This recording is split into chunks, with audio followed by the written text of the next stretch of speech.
Pierrevert est une commune française, située dans le département des Alpes de Haute-Provence, en région Provence-Alpes-Côte d'Azur. Située en Provence, Pierrevert est au carrefour des départements du Var, de Vaucluse, des Bouches-du-Rhône et des Alpes de Haute-Provence.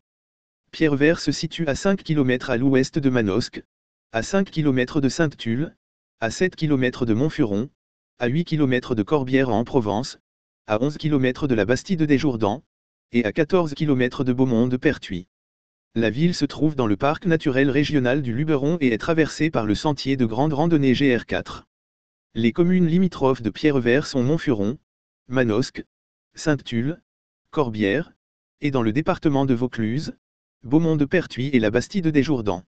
Aucune des 200 communes du département n'est en zone de risque sismique nul. Le canton de Manosque Sud-Ouest auquel appartient Pierrevert est en zone 2, sismicité moyenne, selon la classification déterministe de 1991, basée sur les séismes historiques, et en zone 4, risque moyen, selon la classification probabiliste C8, de 2011. La commune de Pierrevert est également exposée à 3 autres risques naturels, les feux de forêt, les inondations, le torrent du Schaffer déborde régulièrement, et les mouvements de terrain. Quelques versants de la commune sont concernés par un aléa moyen à fort. La commune de Pierrevert est, selon la base de données du ministère de l'Environnement, exposée au risque de rupture de barrage, risque non recensé par la préfecture. Le plan de prévention des risques naturels prévisibles, PPR, de la commune a été approuvé en 1994, pour les risques d'inondation, de mouvements de terrain et de séisme, et en 2006, pour le risque de feu de forêt. Le DICRIM existe depuis 2011. Le PPR a été modifié en 2012, sur les risques inondations, mouvements de terrain, séisme, incendie de forêt. Cette modification a été approuvée par arrêté préfectoral numéro 2012-2450, du 10 décembre 2012. Une modification simplifiée, sur quelques éléments du risque incendie de forêt, a été approuvée par arrêté préfectoral numéro 2016-172-1007, du 20 juin 2016. La commune a été l'objet de 8 arrêtés de catastrophes naturelles, pour des mouvements de terrain dus à la sécheresse depuis 1989, et un 9e pour des inondations, et des coulées de boue en 2011. L'incendie du 24 juillet 2002, détruit 620 hectares de forêt, en touchant également les communes de Corbières et Sainte-Tulle. Les 2 derniers tremblements de terre fortement ressentis dans la commune, ayant dépassé une intensité macrosismique ressentie de 5, sur l'échelle MSK, dormeurs réveillés, chute d'objets, figurent ci-après. Les intensités indiquées sont celles ressenties dans la commune. L'intensité peut être plus forte à l'épicentre, le séisme du 17 août 1708, d'une intensité ressentie à Pierrerue de 8, et dont l'épicentre était situé à Manosque, et le séisme du 20 mars 1812, avec une intensité ressentie de 7, avec Beaumont de Pertuis pour épicentre. Toponymie. Le nom du village, tel qu'il apparaît la première fois sous la forme Petra Viridi en 1113, qui signifie pierre verte. Le nom actuel est donc une francisation de l'occitan Peaira, Viridi, pour pierre verte, peut-être le lignite, bien présent sur le territoire communal. Roche sédimentaire de formation plus récente que la houille. Le lignite est une roche sédimentaire composée de restes fossiles de plantes et présente des débris végétaux reconnaissables. Un ancien ouvrage daté de 1820 le certifie qu'il est courant de trouver des restes fossilisés vers lors de l'extraction de cette roche sédimentaire. Histoire. Près de Pierrevert, au domaine de la réserve, a été retrouvée une petite inscription attestant du culte de la foudre, sur un lieu qu'elle avait frappé. En effet, la foudre était considérée comme un phénomène surnaturel, expression du pouvoir d'une divinité, Jupiter ou Taranis. Le sol ainsi touché devenait sacré, isolé du monde profane par une petite enceinte cylindrique, le putil, et signalé par une inscription. Ce rituel est courant dans une région où la foudre est fréquente, et à une époque où elle est considérée comme à la fois destructrice et porteuse de vie, car accompagnée de pluies bénéfiques à l'agriculture. Marcel Leglay considère que le rituel visait ainsi à conserver avec soi une force bénéfique. Alors que le sud-est de la Gaule était une terre burgonde, le roi des Ostrogoths Théodoric le Grand fait la conquête de la région entre la Durance, le Rhône et l'Isère en 510. La commune dépend donc brièvement à nouveau de l'Italie, jusqu'en 526. En effet, pour se réconcilier avec le roi burgonde Godomar III, la régente Ostrogoth, Amalazonte, lui rend ce territoire. Un castrum a probablement été édifié sur le rocher. Celui-ci s'était alors développé relativement loin de la voie romaine rejoignant la Domitienne vers Rayanne. La première agglomération se regroupait alors autour d'un premier château, dans le quartier actuel de la Bourgade. En 1168, on dénombrait 2 châteaux. Le village s'était alors déplacé vers le plus important des châteaux pour s'assurer de sa protection.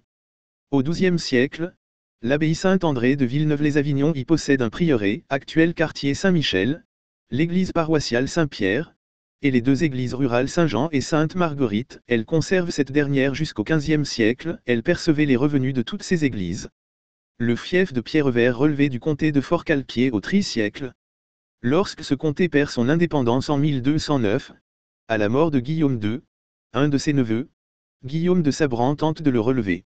Après une lutte de 10 ans, il passe un accord à Mérargues le 29 juin 1220 avec Raymond Béranger IV, comte de Provence et lui aussi héritier du comté de Forcalquier. Par cet accord, la moitié sud du comté, dont Pierrevert, lui est donnée. Guillaume de Sabran conserve sa moitié de comté jusqu'à sa mort, vers 1250. Le prieuré Sainte-Marie du Bosquet dépendait lui de l'abbaye Saint-Victor de Marseille du XIe siècle au XVIIIe siècle, qui acquiert aussi au XVIIe siècle, les prieurés Saint-Michel et Saint-Jean-Baptiste. Le village était partagé en 6 arrière-fiefs, Beauchamp, Bouc, Carbonel, Châteauneuf, Sainte-Marguerite, et Valgaste. En 1390, Pierrevert fut considérablement détruit lors du passage de Raymond de Turenne, malgré la résistance et le combat de Gaudissart. Le plus imposant des châteaux est détruit en 1792, pendant la Révolution. Le village de Pierrevert fut tout d'abord une possession de l'abbaye Saint-Victor de Marseille. Puis, la seigneurie de Pierrevert, appartenant ensuite au comte de Forcalquier, fut donnée successivement aux familles des Mévouillon, Villemus, Alamanon, Anduze-la-Voulte, 14e, Lévy de Ventadour, 14e au XVIIe siècle, Oraison, comté de Bernier. Valgaste constituait un fief distinct au Moyen Âge. La communauté relevait de la Vigrie d'Apt. Saint Patrice à qui on attribuait le fait que la population n'avait pas souffert de la peste de 1631, est le patron du village, et une chapelle rurale lui est dédiée au quartier du même nom. Elle a été récemment restaurée comme la chapelle de Sainte-Marguerite. Durant la Révolution, la commune compte une société patriotique, créée après la fin de 1792. Le prieuré Sainte-Marie est vendu comme bien national. En 1851, à la suite du coup d'État du 2 décembre de Louis-Napoléon Bonaparte, les pays de Sisteron, Forcalquier, Manosque développent une résistance pour défendre la République. 15 000 hommes en armes sont mobilisés. Les résistants prennent le contrôle de la préfecture à Digne, et forment un comité départemental de résistance. L'armée, ralliée à Napoléon III, vient à bout de ce mouvement en le réprimant dans la violence. Après l'échec de l'insurrection, une sévère répression poursuit ceux qui se sont levés pour défendre la République. 19 habitants de Pierrevert sont traduits devant la commission mixte, la majorité étant condamnée à la déportation en Algérie. En janvier 1944, les bombardements alliés prennent de plus en plus d'ampleur, les armées britanniques et américaines s'étant emparées d'aéroports en Italie, plaçant ainsi le sud de la France dans leur rayon d'action. Le 21 janvier, une flotte de plusieurs dizaines de bombardiers, escortés de chasseurs, survole Pierrevert. Quelques chasseurs allemands les attaquent. Mais le seul avion abattu est un Focke-Wulf FW-190A6. Son pilote sauta hors de l'avion, mais son parachute se vrilla, et il mourut non loin de son appareil. La commune de Pierrevert produisait surtout des céréales, des olives et des amandes. Mais sa réputation lui venait essentiellement de la qualité de ses fruits, cerises, en particulier, qui ont valu à ses habitants le surnom de Mangeographien, mangeurs de cerises. Fin 2010, le secteur primaire, agriculture, sylviculture, pêche, comptait 40 établissements actifs au sens de l'INSEE, exploitants non professionnels inclus, et 40 emplois salariés. Le nombre d'exploitations professionnelles, selon l'enquête Agreste du ministère de l'Agriculture, est de 35 en 2010. Il était de 39 en 2000, de 55 en 1988. Actuellement, ces exploitants sont essentiellement tournés vers la viticulture, 15 exploitations, l'arboriculture et l'oléiculture, 8 exploitations, et l'élevage ovin, 6. De 1988 à 2000, la surface agricole utile, SAU, a légèrement baissé, de 1800 à 1728 hectares. La SAU est repartie à la hausse lors de la dernière décennie, à 2085 hectares. Viticulture. La vigne, composante de la triade méditerranéenne, est présente anciennement à Pierrevert. Au XIXe siècle, le vin produit est destiné à l'autoconsommation, mais sa qualité permet de le vendre sur les marchés du Grand Sud-Est. Les terrains encépagés étaient surtout les coteaux, 92% des terres en vigne en 1880. En 1925, une coopérative vinicole est construite à Pierrevert, aujourd'hui dernière rescapée dans le département. La viticulture s'est développée dans les années 1930 et les efforts des viticulteurs ont abouti au classement en vin délimité de qualité supérieure, VDQS, en 1959 puis au classement en AOC, en 1998 avec le label Coteaux de Pierrevert. Outre la structure coopérative, il existe sur le territoire de la commune deux domaines privés importants. La coopérative Les Vignerons produit également du vin AOC Côte du Ventoux, avec la plus petite production de tous les côtes du Luberon. Actuellement, la commune est la principale commune viticole du département, 450 hectares sont plantés en vigne, soit 50% de la vigne des Alpes de Haute-Provence. Le vin est toujours d'assez bonne qualité, le label Pierrevert, AOC, assurant qualité et facilitant la commercialisation. Oléiculture. La culture de l'olivier est pratiquée dans la commune depuis des siècles. L'oliveraie de Pierrevert occupait près de 100 hectares au début du XIXe siècle, et compte actuellement plusieurs milliers de pieds exploités. Lieux et monuments remarquables. Pierrevert conserve la porte Saint-Joseph, datant de 1701, inscrite à l'inventaire supplémentaire des monuments historiques, sur les 4 d'origine de son rempart, avec quelques éléments de la courtine. Les 2 châteaux ont été rasés, un lors des guerres de religion, l'autre à la Révolution.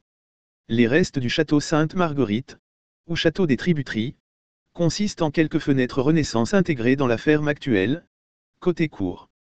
Ces fenêtres sont en gypserie et datent du milieu du XVIe siècle. Le décor intérieur est inscrit comme monument historique. L'église certainement élevée sur l'emplacement d'un oppidum gallo-romain est restaurée. La chapelle Sainte-Marguerite est située près de la route qui relie Pierrevert à la Bastide des Jourdans dans les vignes et au bord d'un bois, au droit de la cave de Régus. Dotée de contreforts massifs, elle a été restaurée en 1934, puis à nouveau dans les années 2000. Par ailleurs, au cœur du village, se trouve l'église Saint-Pierre. Les bases des murs datent du Moyen Âge, XIIIe siècle, le bas-côté nord étant encore plus ancien. Le reste de l'église, XVIIe siècle. Son clocher domine le village et sa porte est datée du XVIIIe siècle. Le portail XVIe vient d'une église démolie, à l'emplacement de l'actuel oratoire Saint-Jean-Baptiste, il est inscrit comme monument historique. L'église a des parties de différentes époques, avant 1722, pour la nef de la Vierge, agrandie 2 fois par la suite, en 1722 et 1822. Allant vers Sainte-Tulle, un peu à l'ouest, se trouve la chapelle Saint-Patrice datée du XIVe siècle, saint irlandais qui aurait protégé le village de la peste en 1631. Elle a été restaurée en 1813. Elle est située au cœur de la campagne, et fait l'objet d'un pèlerinage annuel. L'oratoire Saint-Jean-Baptiste est situé à l'extrémité ouest de la colline du village. Autrefois, il y avait là une église dont le porche aurait été réutilisé pour l'entrée de l'église Saint-Patrice. L'oratoire est composé d'un socle de pierre imposant surmonté d'une croix en fer. L'oratoire Saint-Joseph, en bordure du carrefour Saint-Joseph, à l'intersection de la route de Manosque, de la route de la Bastide des Jourdans et de la route de Pierrevert, a été érigé pour célébrer le jubilé de 1852. On l'a ensuite regravé pour le jubilé de 1865.